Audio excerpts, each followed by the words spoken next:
আব্বা আর মা দুজন বাদ নে দুইজন দুজনের মতো আলাদা হয়ে গেল। তারা নতুন করে বিয়ে শাদী করে তারা তো ভালোই আছে।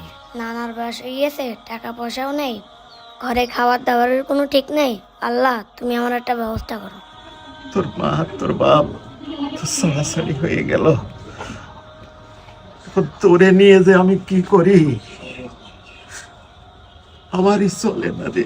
আমি পরের বাড়ি হাত পেতে খাই, তো নিয়ে তো আমি খুবই সমস্যা আছে। ওই তুই তুই একটা কাজ করতে পারবি? আমি তোর যে কোনো দোকানে তোর আমি রেখে দিই, তুই ঠিক মতো কাজ করবি।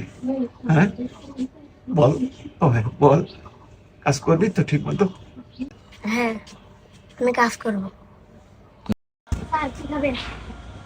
দুধ কফি নিয়ে আসি। ওই টেবিলে একটা দুধ কফির অর্ডার আছে। আর কোনো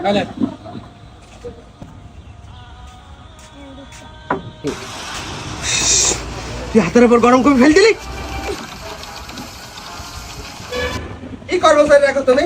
হাতের উপর গরম কফি ফেল দিয়েছে, মিজাজটাই গরম করে দিল। তুই প্রায় প্রায় কাস্টমার সাথে এই ধরনের তুই ইয়ে করিস। তুই আজকে তো আমার এখানে কাজ করবি না, যা তুই বেরিয়ে যা। কতদিন কাজ করলাম, কোনো টাকা পয়সা না দিয়ে তারাই দিল।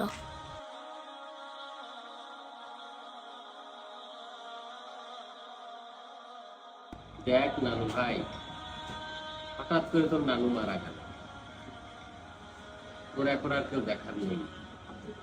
আমার অবস্থাও বেশি একটা ভালো না। তুই এই একটা কলা আর একটা রুটি খেয়ে রাত পার করবি। আব্বু আম্মু যখন একসাথে ছিল কত ভালো মন্দ রান্না করে খাওয়াইতো। মাল সব বুঝ করে দিছি। বুঝকার দিয়েছো? হ্যাঁ। তো এখানে তো 10 তলা বাংঘর লেখা, তো 16 তলা বাংঘর কোন দিয়েছো? কই তলা বাংঘরটা? তুই প্রতিদিন একটা ভুল করিসই। তো রাখা না রাখা দুটো সমান, যা তোর কাজ রাখবো না। কোনো জায়গায় ঠিক মতো রাখে না। আল্লাহ, আমার জীবন কি এইভাবে যাবে? নানা মরার পরে থাকার জায়গাটাও বেঁচেতে চলে গেল। কত জায়গায় কাজ করতে গেলাম, কেউই আমার কাজে রাখলো না। খাওয়া দাওয়ারও ঠিক নেই, থাকার মতো কোনো জায়গা নেই। আল্লাহর উপর ভরসা করে আমি এখানেই ঘুমিয়ে পড়ি।